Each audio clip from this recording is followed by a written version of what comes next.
হ্যাঁ, এবার যদি পেছান তাহলে কিন্তু আমার মাইন্ড কিন্তু কঠিন হবে। আচ্ছা, ফ্ল্যাশটা একটু ভালো করে ধরেন। হ্যাঁ রেডি। আপনার ফ্ল্যাশ ধরেন ভাই, আপনার সবাই যদি মোবাইল ধরেন। এই গ্রামের নাম কি আপনাদের? ফরিদপুর না, ফরিদপুর সদরপুর ভাঙ্গা ফরিদপুর ভাঙ্গা মাইজেল গ্রাম। হয়েছে কথা বললাম বন্ধ করেন, কেউ কথা বলবেন না। আমরা আসছি হচ্ছে ফরিদপুর মাইজেল ভাঙ্গা, না ভাঙ্গা মাইজেল গ্রাম, কালিয়া ইউনিয়ন। আচ্ছা আচ্ছা আচ্ছা। এখন এখানে আমরা এসে পেয়েছি একজন ইমাম সাহেব হচ্ছে এখানে নামাজ পড়াইতেছে এবং একই সাথে তিনি একজন খ্রিস্টান এবং এই এলাকার ভিতরে খ্রিস্টানদের দাওয়াতি কাজ করে। তো এই শবে বরাতের দিনও উনি নামাজ পড়াইছে, মোনাজাত করছে এবং ইনার পিছনে যারা নামাজ পড়ছে এদের নামাজ, খ্রিস্টানের পিছনে তো নামাজ হয় না সাধারণত। আচ্ছা, এরপরে হচ্ছে আর একজন হচ্ছে মোটামুটি জেলা দায়িত্বে আছেন, উনি হচ্ছে জেলা দায়িত্বে আছেন খ্রিস্টানদের এই ফরিদপুরের। আচ্ছা, এখন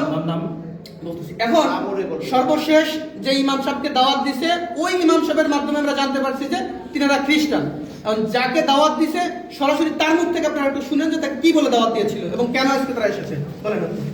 আসসালামু আলাইকুম ওয়া রাহমাতুল্লাহ। আমি শফিকুল ইসলাম। আমি বাবুনগর মাদ্রাসায় পড়ালেখা করছি, সাথে হাটাজারি মাদ্রাসায় উলুমুল হাদিস পড়াশোনা করছি 2 বছর।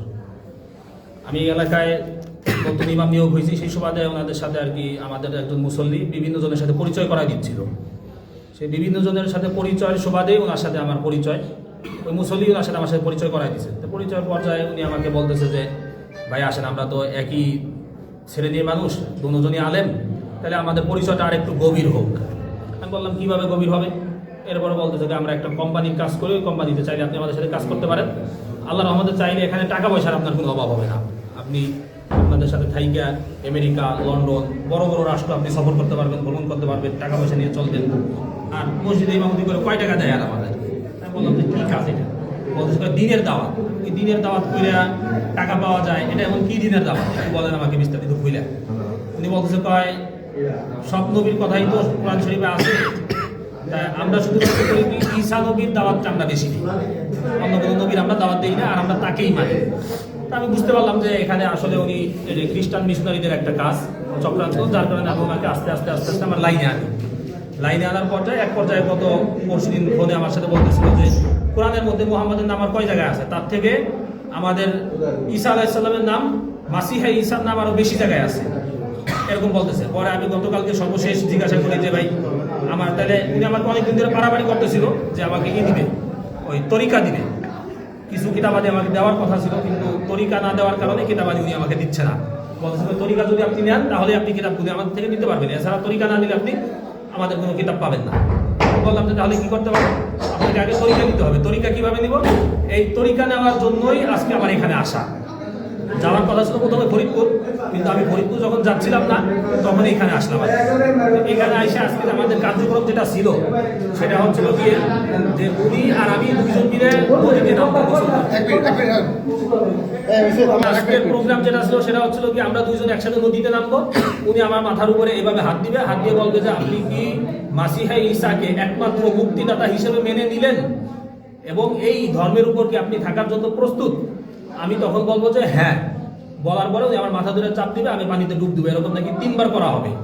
এই বিষয়ে গতকাল ওনার সাথে আমার সাথে কথা হয় ফোনে, এই ফোন রেকর্ডটাও আমার কাছে আছে, চাইলে আপনারা কেউ ডকুমেন্টস হিসেবে এটা শুনতেও পারেন।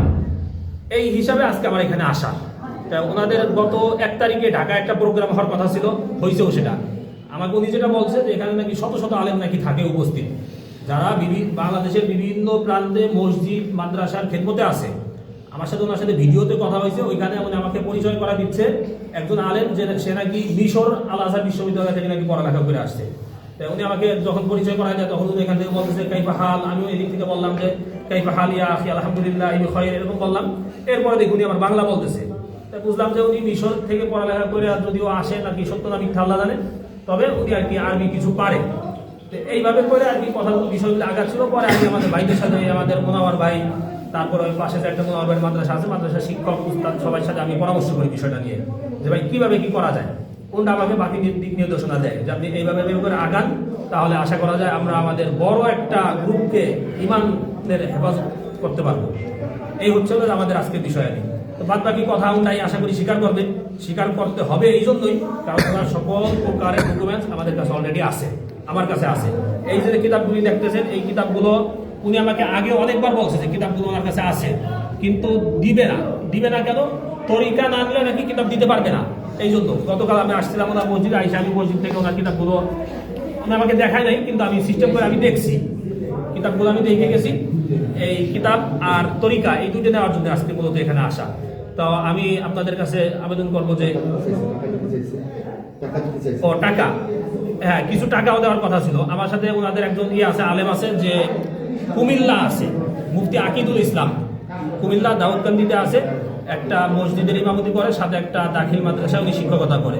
তো ওনার সাথেও আমার সাথে গতকালকে কথা হয়েছে প্রায় 20 মিনিট এই হোয়াটসঅ্যাপে। এটাও আমার কাছে কল রেকর্ড আছে। উনি আমাকে আগে বলছিল গোপালগঞ্জ, কিন্তু উনি তো মাত্র স্বীকার গেল যে আকিদুলের বাড়ি নাকি বাগেরহাট, এরকম আমাকে বলছিল গোপালগঞ্জ, কিন্তু মাইক দেওয়ার ভয়ে হয়তো উনি ই করছে, এখন হয়তো সত্যটা বলতেছে, তাহলে আগে সত্যটা বলছে, যেটা বলবো আর কি বলছে। তাই আকিদুল নাকি এই মাসে 10 জন মুসলমানকে খ্রিস্টান করে ওইখানে নিয়ে আসছে। উনি বলছেন আমাকে যে আকিদুল একজন ইমাম সাহেব, সে 10 জন খ্রিস্টানকে আর কি মুসলমান যারা খ্রিস্টান হয়েছে গত এই 1 তারিখের সেমিনারে উনি নিয়ে আসছে। সেমিনারে আমার যাওয়ার কথা ছিল, কিভাবে যাইতে হবে, কিভাবে সবাই থেকে ইমাম, হ্যাঁ সেও একজন দাউদকান্দি একজন ইমাম বানাইছে, তারা তো ইমাম, তারা ইমাম কিনা এই ব্যাপারে আমি এটা জিজ্ঞাসা করিনি। এটা কি বলেন, তারা কি বলেন? বাকি সবাই ইমাম। আচ্ছা আচ্ছা, এখন হলো এই ভদ্রলোক হলো খ্রিস্টান হয়েছে, এবং ইনি শুধু খ্রিস্টান না, ইনার তো আসলে এক পা অলরেডি কবরে চলেই গেছে। তো ইনি এখন এই গ্রামে দাওয়াতি কাজ করেন, এই মসজিদের ইমাম সাহেব, এবং এই অঞ্চলে উনি খ্রিস্টানদের দাওয়াতি কাজ করেন। এখন আপনার নাম হলো, আপনার নামটা বলেন। হাবিবুল্লাহ বাহারি, একটু জোরে বললেন। আচ্ছা, প্রথমে পরিচয় দিয়েছিলেন কি? মাওলানা মুফতি হাবিবুল্লাহ বাহারি। পরিচয় উনি প্রথমে দিছে, ওনার নাম হচ্ছে মাওলানা মুফতি হাবিবুল্লাহ বাহারি। এরপরে বলছে উনি ফাজিল শেষ করছে কোনিয়ালিয়া থেকে দিগনগর থেকে ফাজিল শেষ করছে, আবার মাওলানা মুফতি শেষ করছে। পরবর্তীতে কিছু সময় পরে আবার স্বীকার করছে না মাওলানা মুফতি হয় নাই। তারপরে এই মাওলানা মুফতির টাইটেল পরিচয় ব্যবহার করে সাধারণ মুসলমানদেরকে ধোঁকা দিচ্ছে যে আমি একজন মাওলানা মুফতি সাহেব, যদি খ্রিস্টান হই তোমাদের খ্রিস্টান হতে সমস্যা কি, বা ইসাই তরিকা গ্রহণ করতে সমস্যা কি? আচ্ছা, তো এখন আপনার গ্রামের বাড়ি হলো কোথায়? মানিহার গ্রাম, থানা জেলা গোপালগঞ্জ, থানা গোপালগঞ্জ, মানিহার গ্রাম। আচ্ছা, আপনার ছেলে সন্তান কয়জন? আচ্ছা, আপনি এখন তো দাওয়াত দিয়ে আকিদুল্লাহ খ্রিস্টান বানাইছেন। আচ্ছা, শুধু আকিদুল্লাহ, আর তারপর আর কাউকে দাওয়াত দিয়েছেন? আর এনাকে দাওয়াত দিয়েছেন। কিন্তু আপনি আমাকে বলছেন যে আপনার দেশের অধীনে অলরেডি 5 জন খ্রিস্টান আছে, ওনার অধীনে আরো 5 জন খ্রিস্টান আছে। উনি বলছে, এই রেকর্ড আছে আমাদের কাছে, কিন্তু উনি মিথ্যা কথা বলছে, স্বীকার করছে। উনি বলছেন মিথ্যা কথা। তো উনার এই কথাগুলো আমাদের বের করতে অনেক কষ্ট হয়েছে, জানি না আরো কি পরিমাণ মিথ্যা কথা বা কি পরিমাণ রহস্য ওনার ভিতরে রয়ে গিয়েছে। এরপর আছে ইনি হচ্ছে ইনার গুরু, এবং ইনি হচ্ছে ফরিদপুর জেলার দায়িত্বশীল হচ্ছে এই ভদ্রলোক। এখন এই উপর দিক, ক্যামেরার দিকে তাকান। এদিকে। আচ্ছা, আপনার নাম হচ্ছে কি? মাওলানা মুফতি সরোয়ার। জোরে বলেন। মাওলানা মুফতি সরোয়ার। আচ্ছা, মাওলানা মুফতি সরোয়ার, আপনার গ্রাম? আমার গ্রাম বাঁশবাড়িয়া, যন্ত্রণীয়, টুঙ্গিপাড়া থানা। দুইজনই গোপালগঞ্জের মানুষ। আচ্ছা, এখন আপনারা দুইজনেই হচ্ছে এখন রাইট নাও খ্রিস্টান, তাই তো? আচ্ছা, আপনি হচ্ছেন একজন বক্তা একই সাথে, তাই না? আপনি বলছিলেন উনি মোটামুটি অত্র অঞ্চলের মোটামুটি একজন জনপ্রিয় বক্তা, এবং একই সাথে খ্রিস্টান ধর্ম প্রচারক। এবং ওনার কাছ থেকে কতজন এবং এই জিনিসটা কি বলছিল আপনাকে? এই ব্যাপারে আচ্ছা, উনি দাওয়াত দিয়েছিল। আচ্ছা, আমি জিজ্ঞাসা করছি যে আপনি কতদিন ধরে এখানে আসছেন, এই ধর্মে দীক্ষিত হয়েছেন? উনি বলছেন যে 1 বছর। 1 বছর। তা আমি জিজ্ঞাসা করছি আপনি কার থেকে হয়েছেন? আমি হচ্ছি সরোয়ার থেকে। আমি বলছি 1 বছর আসছি খালি। আচ্ছা, আপনি হয়েছেন সরোয়ার থেকে। আপনি এরকম বলছেন, আর আপনি সরোয়ার থেকে। এক মিনিট, ওদিকে ফিরে। আপনি রাইট, 5 মাস হচ্ছে জড়াইছেন। হ্যাঁ, চাকরি করে বলে এদিকে তাকান। আপনাকে খ্রিস্টান বানাইছে কে? এক কথায় উত্তর দিবেন। আকিদুল বানাইছে। আর আপনি তো আকিদুলকে খ্রিস্টান বানাইছেন, আপনি স্বীকার করেছেন। তাহলে আপনি তো এক কথায় 4 রকমের কথা বলতেছেন। আপনারা সরাসরি খ্রিস্টান কে বানাইছে? আপনি বলছেন প্রথম ইনার কথা, ইনি হচ্ছে এদিকের প্রধান। আমি সত্যি কথা বলি। আপনি না প্লিজ, আপনাকে খ্রিস্টানের দাওয়াত দিছে উনি। স্ট্রেট ফরওয়ার্ড কথা বলবেন। উনি দেশে চুপ, আর কোনো কথা হবে না। উনি আপনাকে দিছে। তাহলে আপনি বলছেন যে এই পর্যন্ত আপনি কাউকে দাওয়াত দেন নাই। এক, তারপরে হলো যে আপনি হচ্ছে নিজে খ্রিস্টান হয়েছেন, এরপরে আপনি বলছেন, আপনার বয়সে বলছে যে উনি মানে মানে অনেক টাকা পায়, হ্যাঁ, যার কারণে ওই টাকা নিয়ে উনি ফ্ল্যাট নিয়ে ঢাকায় থাকে।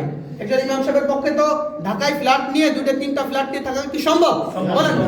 তার মানে উনার মাধ্যমে হাজার হাজার মানুষ খ্রিস্টান হওয়া সম্ভব, কারণ উনি একটা কমিউনিটির লিডার, এই যে ইনি, এবং উনার টাইটেল হলো উনি মাওলানা মুফতি। এগুলো হলো প্রতারণা। হ্যাঁ, এবার গত মাসে 1 লাখ টাকা কামাইছে, তাই না? তাই বলছে, ভিডিও আছে, ওনাটা দর দিছে। আচ্ছা, আর আপনি এক মিনিট, আপনি ওনাকে দাওয়াত দিয়েছেন, স্ট্রেট ফরওয়ার্ড করে বলবেন, ওনাকে দাওয়াত দিয়েছেন? তোমার কাকা চুপ, দাওয়াত দিয়েছেন? ওকে, আপনি বলছেন যে আপনি করে দাওয়াত দেন নাই। এই একজন পাওয়া গেল আপনাদের খ্রিস্টান, ওই একজন পাওয়া গেল উনি ওনাকে দাওয়াত দিয়েছেন। খ্রিস্ট হয়ে গেছে। আচ্ছা আচ্ছা, এই হলো, আচ্ছা এই হলো আমাদের অবস্থা। আর এইরকম অবস্থায় সারা বাংলাদেশে এইরকম অসংখ্য মানুষ পাওয়া যাচ্ছে যারা এই ধরনের প্রতারণা আমাদের মুসলমান কমিউনিটির সাথে করতেছে। ওনারা দুইজনই খ্রিস্টান, অথচ ওনারা টুপি দাড়ি এখনো ওনাদের লিপস্টিক আছে। তার মানে এটা হলো মূলত আমাদের সাথে প্রতারণা, সাধারণ মুসলমানদের সাথে প্রতারণা। এইভাবে এই দেশটাকে তিলে তিলে এই খ্রিস্টানরা দখল করে ফেলতেছে। আমাদের বান্দরবন, খাগড়াছড়ি, এই সমস্ত জায়গাগুলো, আমাদের দিনাজপুর, সব জায়গায় একই অবস্থা ভাই। তো এই জন্য এই যে ইনাদের, আপনাদের কাছে কোনো তথ্য আছে এদের ব্যাপারে? শেষ করে দেবো। আচ্ছা, যাই হোক, এই হলো অবস্থা আমাদের। তো আমরা ওনাদেরকে পাইছি, এই হলো কিতাব, এই কিতাবের মাধ্যমে, এই কিতাবের নাম দিয়েছে কিতাবুল মুকাদ্দাস, অথচ এই কিতাবের নাম হিন্দুদের মানে খ্রিস্টানদের ধর্মগ্রন্থের নাম হচ্ছে বাইবেল। কি নাম? বাইবেল, ওদের নাম হলো বাইবেল। এরা মুসলমানদেরকে প্রতারণা করার জন্য হ্যাঁ? এই যে হচ্ছে ওনাদের মূল ইশার নাম হচ্ছে এ translation of the Holi Bible, অর্থাৎ এটা ট্রান্সলেশন, অনুবাদ করা হয়েছে হোলি বাইবেল থেকে, অর্থাৎ পবিত্র বাইবেল থেকে। তো অনুবাদ করা হইলে এটা কিতাবুল মুকাদ্দাস হলো কিভাবে? একই সাথে এই যে মনোগ্রামটা, এটা আমরা কোরআন শরীফে ব্যবহার করি না? তো এইটা ব্যবহার করছে সাধারণ মানুষ, যদি মনে করে এটাও কোরআন শরীফের মতো। হ্যাঁ, এইভাবে এই দেশের মানুষদেরকে প্রতারণা করতেছে, এরকম শত শত বই ওনারা করছে। যাই হোক, এই ছিল আমাদের আজকের বিষয়বস্তু। আসসালামু আলাইকুম ওয়া রাহমাতুল্লাহ। ওই যে হুজুরের একটু স্বীকারোক্তি। আচ্ছা, আমরা দেখেন আলেম সমাজ বেইজ্জতি করা আমাদের উদ্দেশ্য ছিল না। বেইজ্জতি করা কি ছিল না? একজন মানুষ, আমার ঘরে কিতাবুল মুকাদ্দাস আছে, বাইবেল আছে, আমি যেহেতু দাওয়াতে কাজ করি, আমি পড়াশোনা করি, এই জন্য কেউ তোমাকে খ্রিস্টান বলতে পারে না। এই জন্য মূলত আমরা আসছিলাম আমরা কি, কিন্তু যেহেতু তরিকাবন্দি দেয়, যে তরিকাবন্দি দেয় তার ব্যাপারে আসলে খ্রিস্টান না এ কথা বলা যায় না। যে তরিকাবন্দি দেয় সে কি খ্রিস্টান। যে আমার কথা বোঝেন, আপনি মুসলমান না হলে তারা কিন্তু খতনা করে মুসলমান করাতে পারবেন না, আর একজনের কালিমা পড়ে মুসলমান করাইতে পারবেন না, এটা কি না? সম্ভব না। অর্থাৎ আমরা মূলত এই কথাগুলো বলি এজন্য একটু চাপ সৃষ্টি করি যে আসলে বিষয়টা কি। আমরা ওনাদের কাছে একটু চাপাচাপি করছি যাতে যে আমাদের ভাই দিন শেষে তারা সবাই আদম হওয়ার সন্তান, আর মুসলমান ইমানদার হলে তো কোনো কথা নেই। মোবাইল করে কথা বলবেন না, কিছু করে কথা বলবেন না, করে কানে রাখেন, কথা বলবেন না। এই জন্য আমরা তাদেরকে জিজ্ঞেস করছিলাম, এই ভাই, আমরা তাদেরকে কি করছিলাম, জিজ্ঞেস করেছিলাম। জিজ্ঞেসের পর আমাদের সরোয়ার সাহেব, উনি এই যে আমাদের হাবিবুল্লাহ বাহারি সাহেবকে বাইরে এই করে বাপ্তিস্ম করেছে, তাই তো? হ্যাঁ, এই যে বাপ্তিস্ম দিয়েছে, আমরা আসলে সম্মানিত মানুষ, আমরা চাই না এটা করতে, কিন্তু শয়তানের দোকায় পড়ে হয়তো করে ফেলছে। তওবার সুযোগ আছে প্রকাশ্যে, যেহেতু এটা কবে কখন করবো এটা আমরা জানি। এখনই তওবা করব না না, আমি এখনই তওবা করব। আমরা এই জন্য আসলে ভাই, এখন যদি আমরা বাইরে ছেড়ে দেই, এটা আইন মানে ওই যে যারা আছে বাইরে তারা তুলে নেবে। এই জন্য আমরা চাচ্ছি এটা আমাদের ভাই হজর, যেহেতু তারা প্রমাণিত হয়ে গেছে যে তারা কি করছে, মুসলমানদের ভেষ ধরে খ্রিস্টান ধর্ম প্রচার করছে, এটা দেশের আইন অনুযায়ী দণ্ডনীয় অপরাধ, এক ধর্মের পোশাক করে অন্য ধর্ম প্রচার করা, ঠিক আছে? এজন্য আমরা তাদেরকে প্রশাসনের হাতে তুলে দিতে চাচ্ছি। কারণ আমি নীলপাড়া আজকে হয়তো এই গ্রামে আমি থাকবো না, আমি আমার বাড়ি বলমারি থানা, ফরিদপুর জেলার সন্তান, কিন্তু কালকে এই এলাকাবাসী থাকবে, কিন্তু মাথা গরম করলে কিন্তু ভাই হবে না, ঠিক আছে? আমরা তাদেরকে আর একটা কথা কি দাওয়াত যেটা সেটা আমরা পাস করে দিব, সে তো আলেম মানুষ, এই মসজিদের সভাপতি আছেন,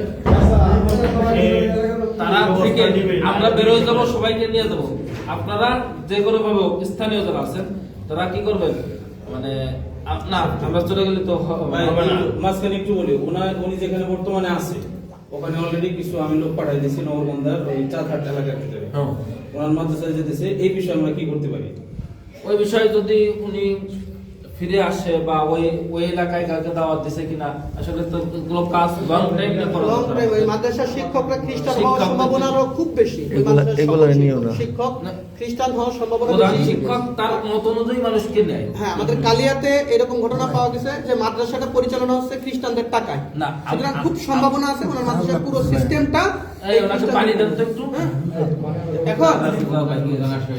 এখন বিষয় হলো যে ওনার মাদ্রাসায় আমরা যেতে পারি, এটা একটা হইতে পারে।